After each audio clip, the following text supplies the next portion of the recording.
আমি কেন ইলম অর্জন করব? ইয়ারফাইল্লাহুল্লাযীনা আমানু মিনকুম, ভালো করে শোনো, ইয়ারফাইল্লাহুল্লাযীনা আমানু মিনকুম ওয়াল্লাযীনা উতুল ইলমা দারাজাত। আয়াতটা নোট করে রেখে নিজে ব্যাখ্যা দেখে নিবা। আল্লাহ তাবারক ওয়া তাআলা ঈমানদার এবং যারা ইলমওয়ালা আলেম তাদের মর্যাদা বৃদ্ধি করে দেন।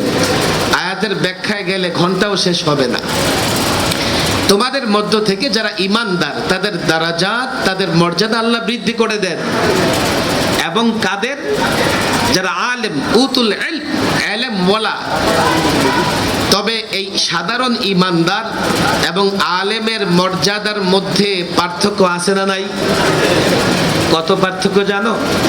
হযরত আব্দুল্লাহ ইবনে আব্বাস বলেন, এই যে দারাজাত, ঈমানদারের তুলনায় একজন আলেমের দারাজাত 700 গুণ বেশি। সুবহানাল্লাহ বলবা না? স্তর যেখানে ঈমানদার তার চাইতে 700 স্তর উপরে আলেমের অবস্থা।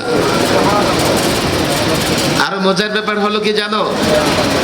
700 স্তর, এক স্তর থেকে আরেক স্তরের যে ব্যবধান, এটা অতিক্রম করতে 500 বছর সময় লাগবে। আমি কেন ইলম অর্জন করব? আমি যদি আলেম হই তো একজন সাধারণ মানুষ থেকে একজন আলেমের মর্যাদা, দারাজাত বলুন 700 দারাজাত উপরে আলেমের অবস্থান। আর এক দরজা থেকে আরেক দরজার ব্যবধান, এই জায়গা অতিক্রম করতে সময় লাগবে 500 বছর। ইমাম গাজ্জালী ইহয়া উলুমুদ্দিনে এই কথাগুলো লিখেছেন। আব্দুল্লাহ ইবনে আব্বাসের আমি রেফারেন্স দিয়ে দিলাম। আমি কেন আলেম হতে চাই? কোরআনে কারীম আল্লাহ বলেছেন, হাল ইয়াস্তাবিল্লাযীনা ইয়া'লামুনা ওয়াল্লাযীনা লা ইয়া'লামুন। যারা জানে তারা, যারা জানে না তারা কখনো বরাবর নয়। আমি এই জন্য আলেম হতে চাই, আমি যাতে জাহেলত থেকে, জাহেল থেকে একটু বিশেষ অবস্থান রক্ষা করতে চাই। কোরআন এবং সুন্নাহর এক একটা আয়াত এবং হাদিস যদি তুমি সামনে রাখো, তুমি যখন ইলমের মর্যাদা বুঝবে, তখন তোমার এই প্রশ্নের উত্তর জানা হয়ে যাবে, আমি কেন আলেম হতে চাই। শত শত হাদিস আছে, একটা হাদিস শুধু মনে রাখবে, একটা হাদিস, মান সালাকা তরিকান ইয়াতলুবু ফীহি ইলমা। শোনো, যে ব্যক্তি পথ ধরবে ইলম অর্জন করবার জন্য, ভালো করে বুঝো, মান সালাকা তরিকান ইয়াতলুবু ফীহি ইলমা, পথ অতিক্রম করতেছে ইলম অর্জনের জন্য। কয় সালাকাল্লাহু বিহি তরিকান মিন তুরুকিল জান্নাহ। আল্লাহ তাবারক ওয়া তাআলা তাকে জান্নাতের পথে পরিচালিত করে দেবেন। ইলমের পথে চলা মানে জান্নাতের পথে চলা। এর মানে ইলমের পথে চলতে চলতে যাবে কোথায়? আমি কেন ইলম শিখব বুঝবার চেষ্টা করো।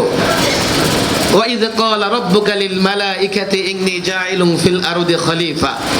দেখো, এই পৃথিবীতে আল্লাহর যারা নৈকট্য অর্জন করতে পারে তাদের 3টা স্তর করতে পারে। এক ফেরেশতা, 2 মানুষ এবং সাধারণ জিন, 3 হচ্ছে শয়তান।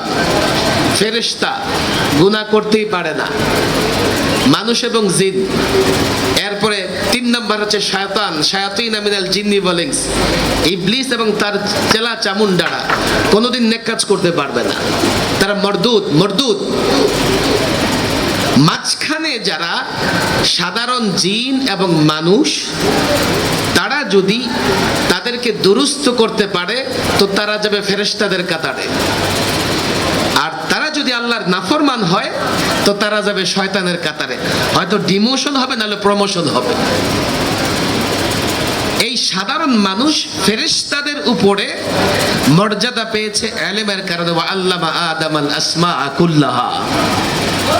প্রথম প্রশ্ন ছিল, আমি কেন ইলম অর্জন করব?